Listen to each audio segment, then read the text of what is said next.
Live long and prosper.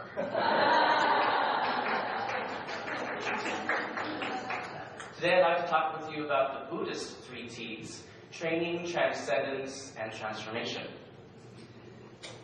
But before I do that, I'd like for us to practice a few minutes of meditation together. So I'd like for you to sit comfortably on your chair in a mindful posture. Maybe take some things out of your hands if you want. Perhaps put your hands on your lap in some relaxed, comfortable way. And just take a deep breath with me. And if you'd like to close your eyes, you may. You can also just leave your eyes open, looking downward. Just feeling the breath, feeling the body, feeling the heart.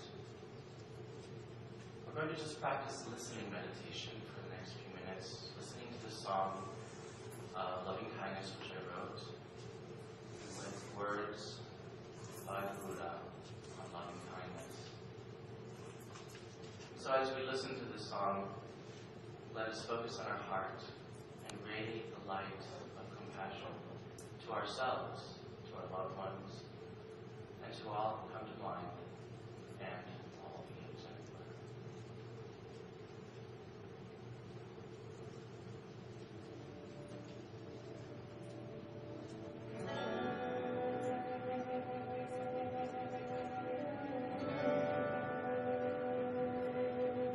May everyone be happy and safe, and may all hearts be filled with joy. May all beings live in security and in peace. Beings who are frail or strong, tall or short, big or small, invisible or visible, near or far away, already born or yet to be born. May all of them dwell in perfect tranquility.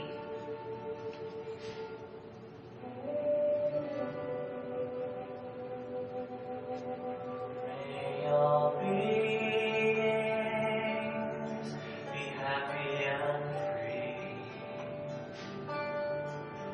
May all beings transform their suffering. May all beings rejoice in all joys.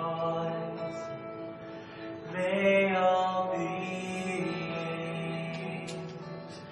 be at peace. May all beings be happy and free. May all beings transform their suffering.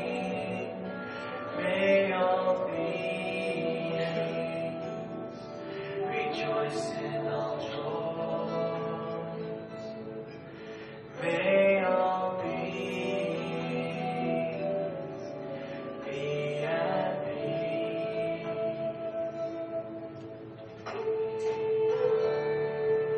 Let no one do harm to anyone.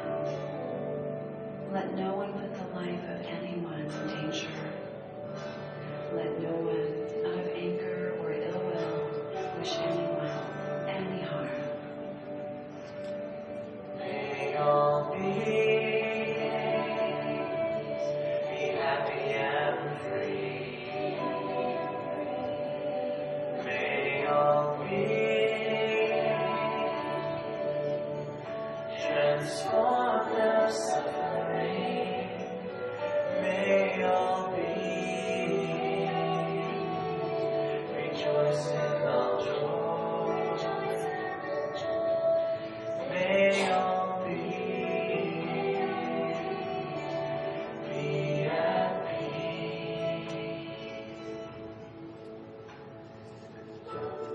Just as a mother loves and protects her only child at the risk of her own life, cultivate boundless love to offer to all living beings in the entire cosmos. Let our boundless love pervade the whole universe, above, below, and across. Our love will know no obstacles. Our heart will be absolutely free from hatred and enmity.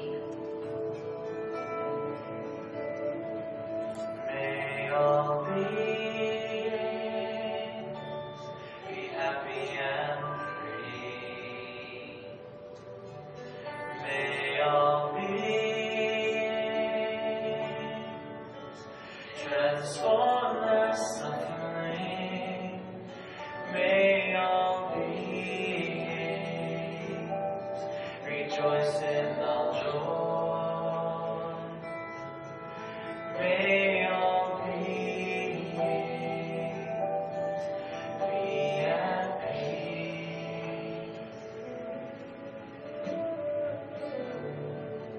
Whether standing or walking, sitting or lying, as long as we are awake, we should maintain this mindfulness of love in our own heart. This is the noblest way of living, free from wrong views, greed, and sensual desires, living in beauty and realizing perfect understanding. Those who practice boundless love will certainly transcend birth and death.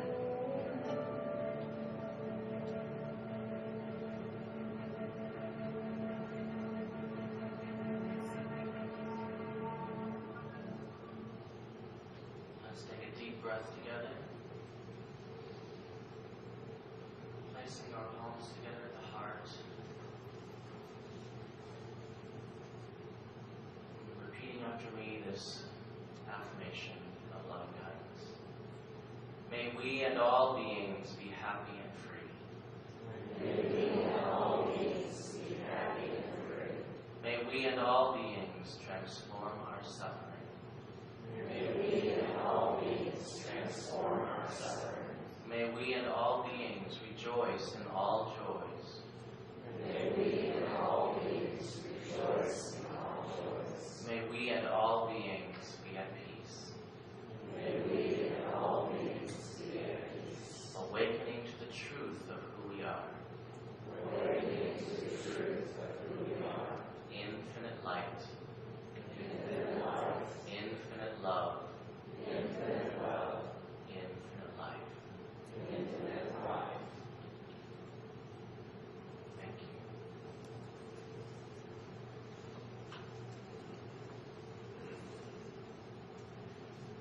So this morning, I would like to share with you the miracles of mindfulness. And I'd like to start by just sharing a little bit about my life story. When I was still in my mother's womb, she would walk every day to this church nearby where she lived. And she would sit on the steps of the church and she would just put her hands on her womb, and she would pray for me. And when she told me this story, it really touched my heart, because I realized that even before I was born, there was so much love for me. And that reminds me that is the truth for all of us. Even before we are all born, there is so much love for us. And part of the miracle of mindfulness is to rediscover that love that is there for all of us. So many times we get caught up in our stress, our adult life, our work life, all the different goals that we believe that we need to attain. But do you remember the time when you were a child when you didn't think about all these things? Do you remember how free it felt? And then slowly over time, it just seemed that it's almost like a feeling of a prison for some of us.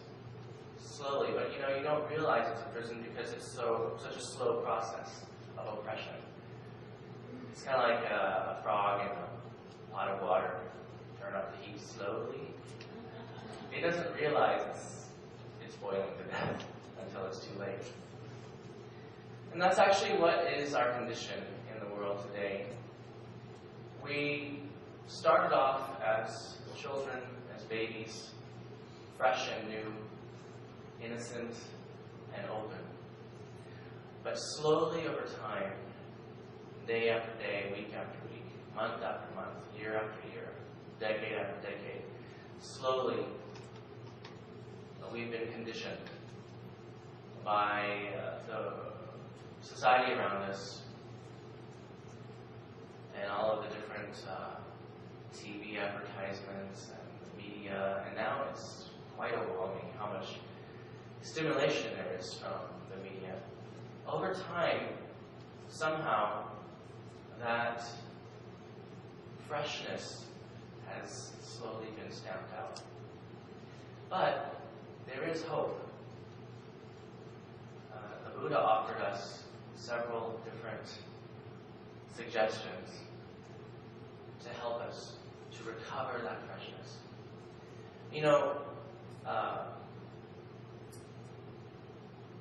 As I grew up in the Southern Baptist tradition.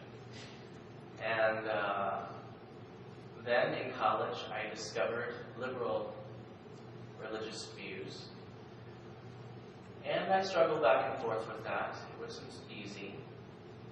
But I eventually decided that the more liberal religious way was my way.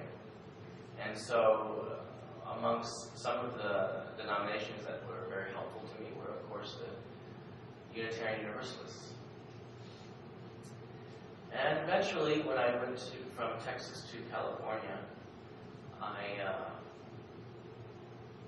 decided to go to seminary, starting the School of Ministry in Berkeley, California. And so, I've been on this path for a while now.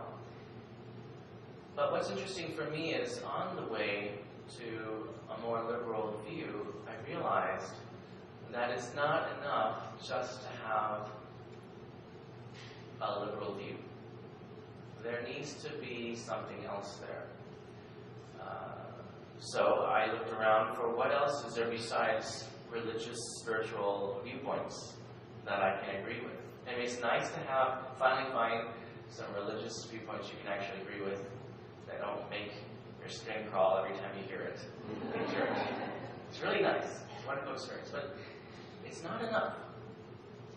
So I began to explore other aspects of spirituality. And, of course, for a time, I really appreciated the socially active aspects of religious liberalism.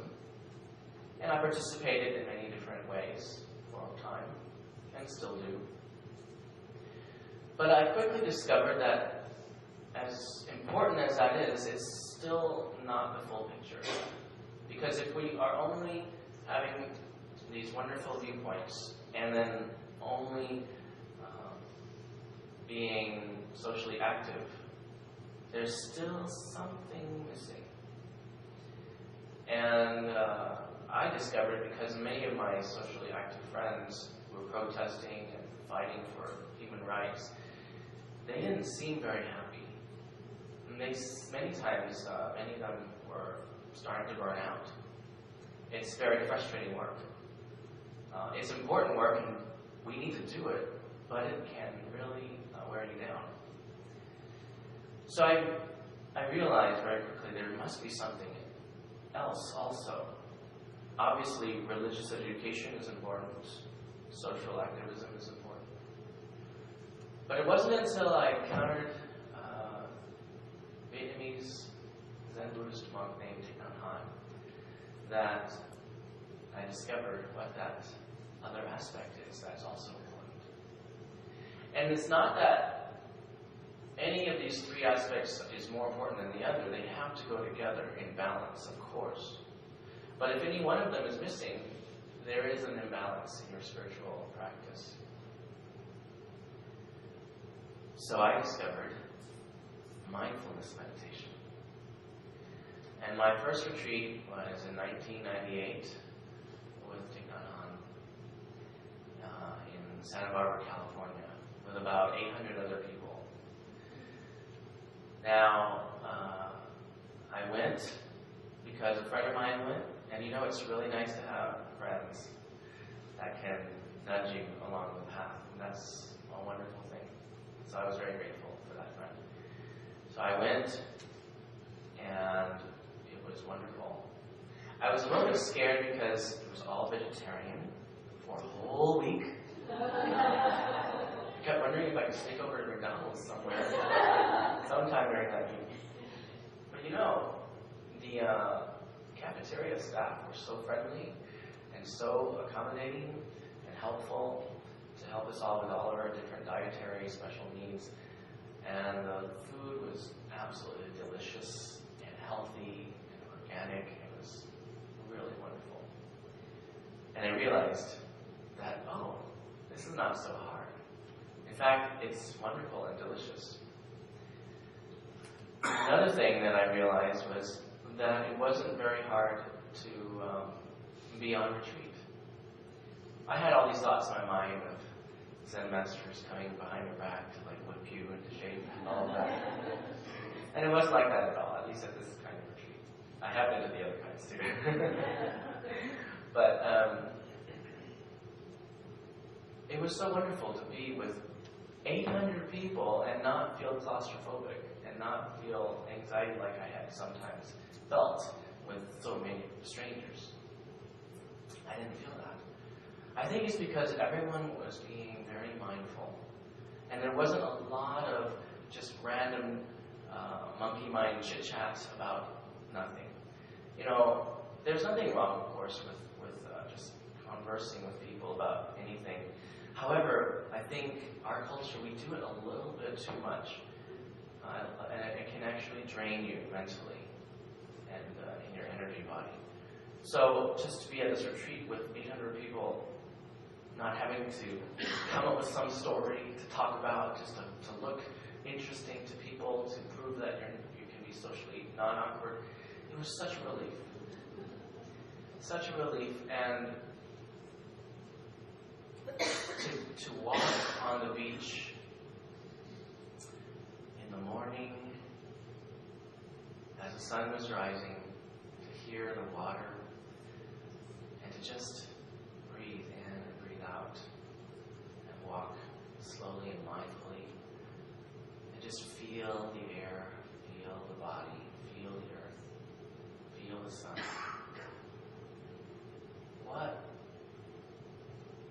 What a miracle. And after a week, my mind felt so different than at the beginning of the retreat. You see, most of the time, most of my life, I always felt my awareness, my consciousness, my sense of self, my mind, felt like it was inside the skull. And many times, because I had so many thoughts and ideas, and that it felt like it was squished inside the skull. Have you ever felt that? I think, especially people who think for themselves, that's how we can many times feel. And yet, at the end of the retreat, 5 or 6 days, at the end, I felt like actually my mind was like the blue sky, as large as the blue sky, as expansive and spacious as the air around me. And I had never felt that before. Now, there was one time I actually recall where I felt a little bit of that. And that was when, a few years before, a friend of mine and I decided to go camping in the mountains for 4 days. And we decided to agree with each other not to talk to each other unless necessary.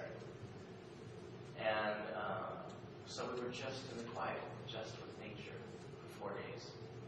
I had never done that before either.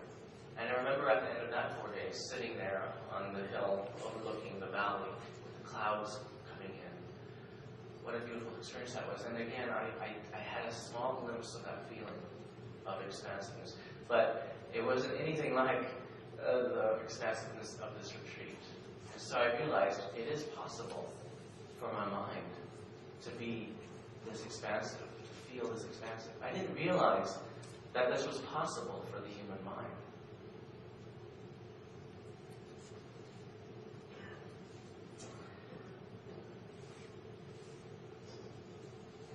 Many times at retreats that I lead, maybe even just half-day retreats, when I invite the people who are participating to practice with me, sitting meditation, walking meditation, eating meditation.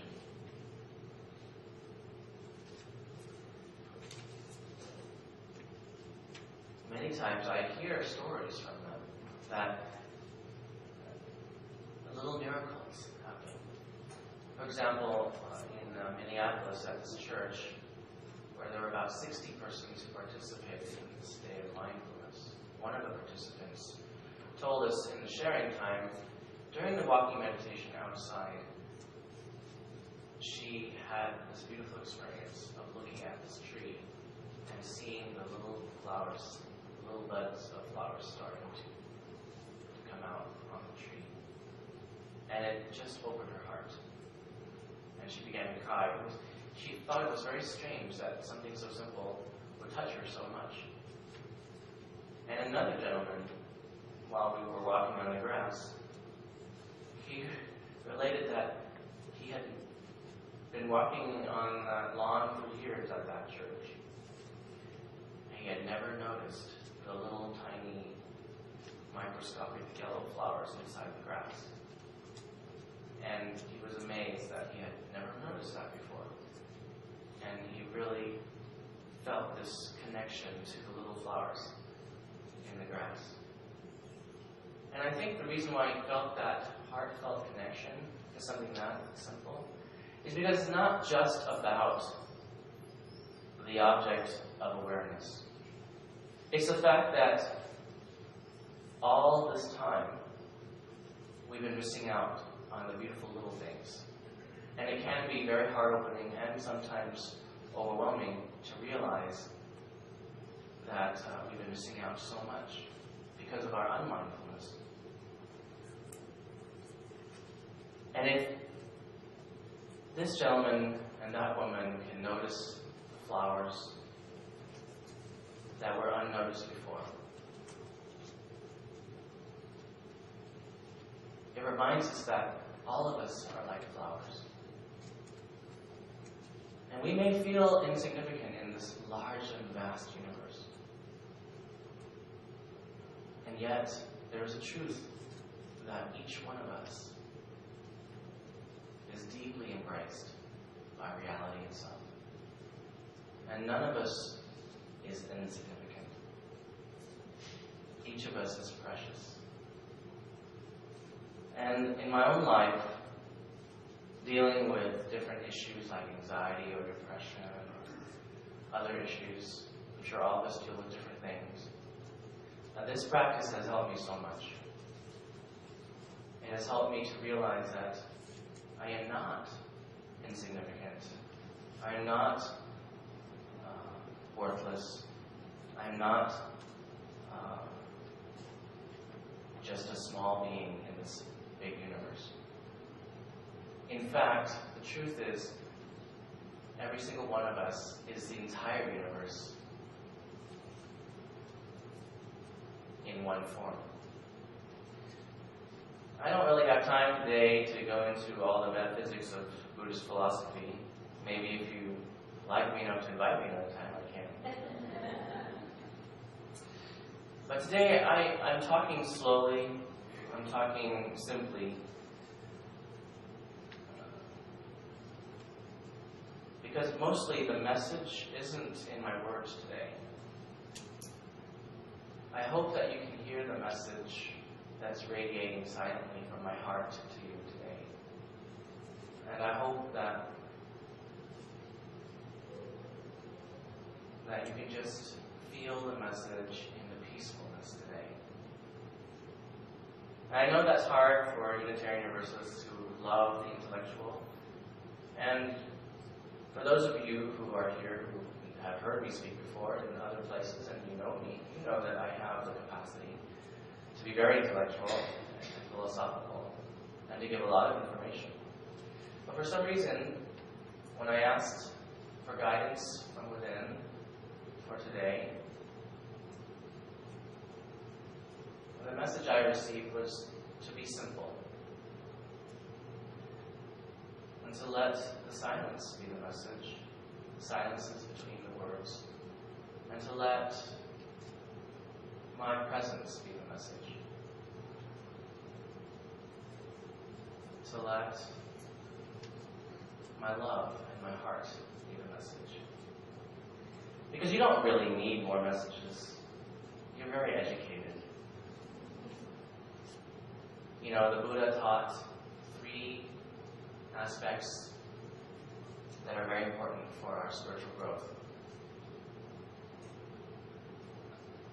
Spiritual education, wisdom and understanding is one. And I think that all of you have a lot of education already. You already have to know well that you need to know to be on this path of enlightenment. And of course, as Unitarian Universalists, you are all very involved with helping the world. So ethical social activism is the second aspect, which is very important, and you all have that. But I think my message to all Unitarian Universalists is that don't forget the third aspect, which is meditation, mindfulness, training the mind through consciousness practices like mindfulness and meditation. This is very important. Without that, we're not fully on the path, just partly on the path. And there's not only one way of practicing mindfulness meditation, so there's many varieties of ways. You just need to find the way that works for you. And I just want to encourage you in that.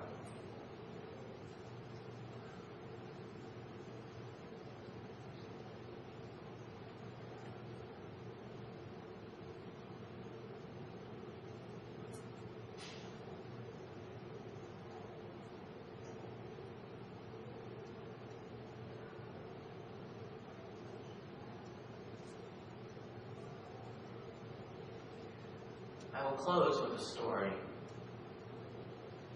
about one miracle of mindfulness.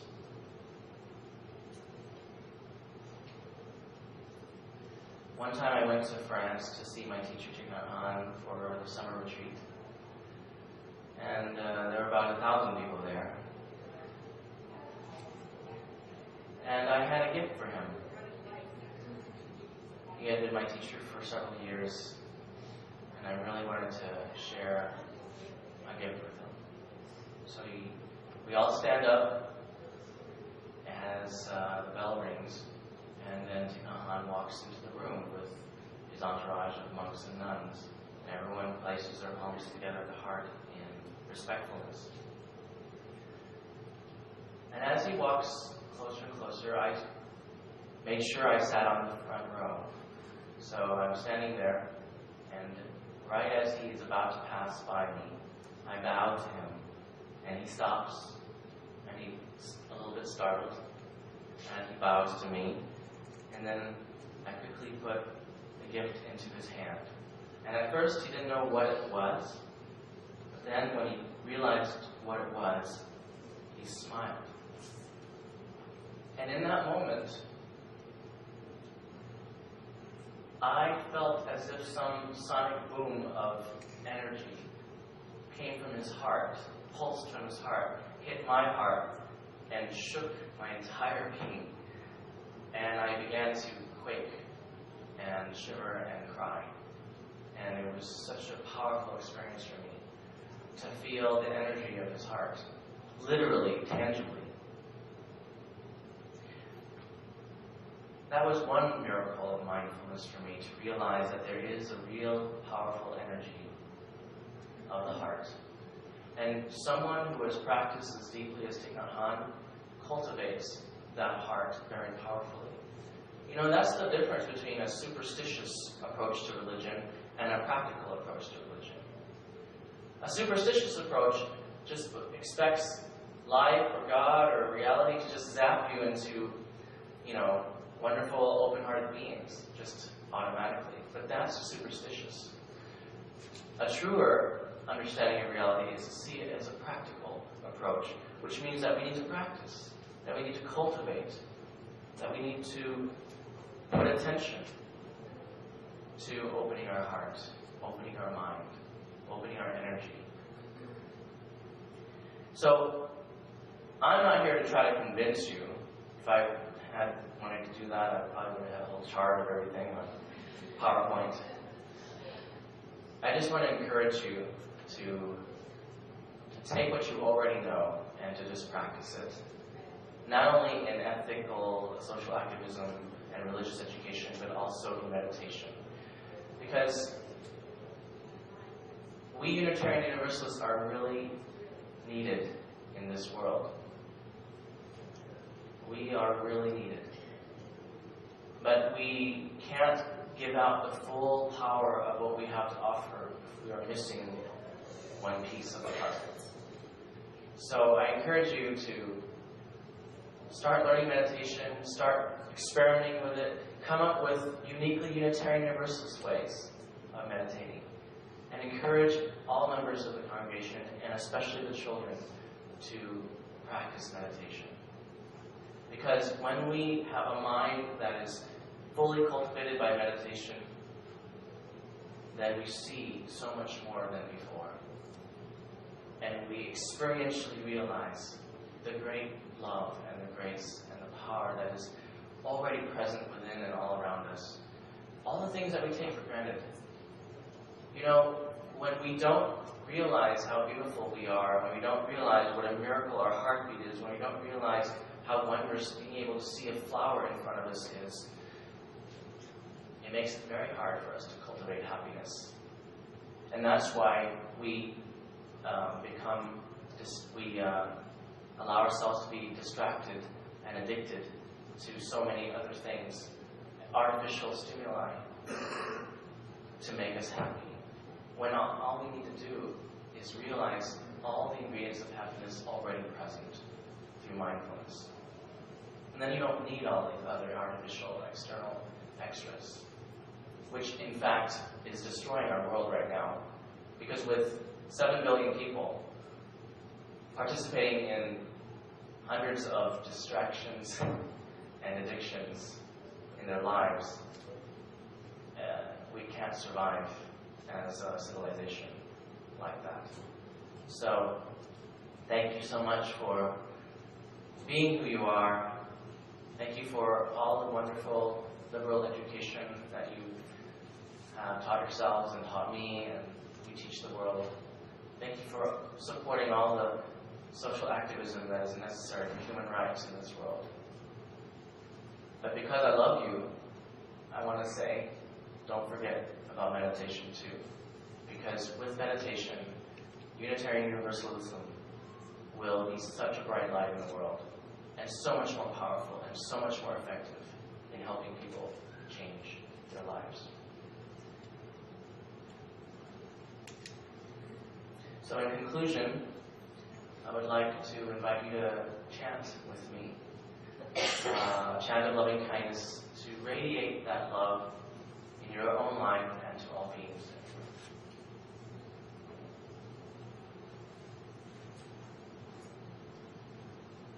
And I'm wondering if that microphone is on at the moment or not. Is it?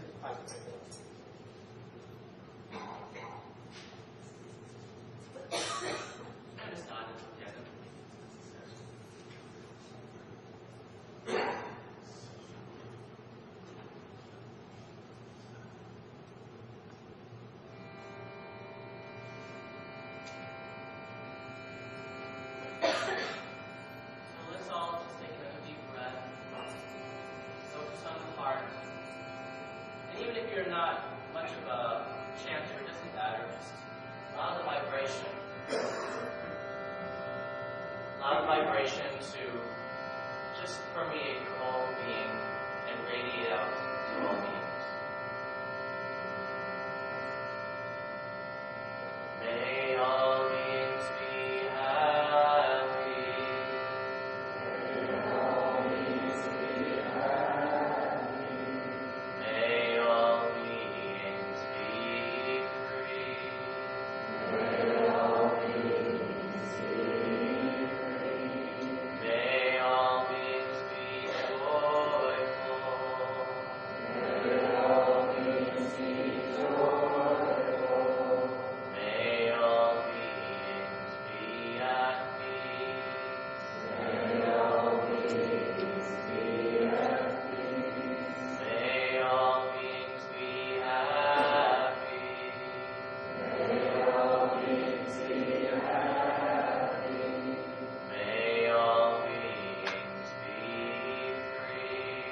Namo Bhagavate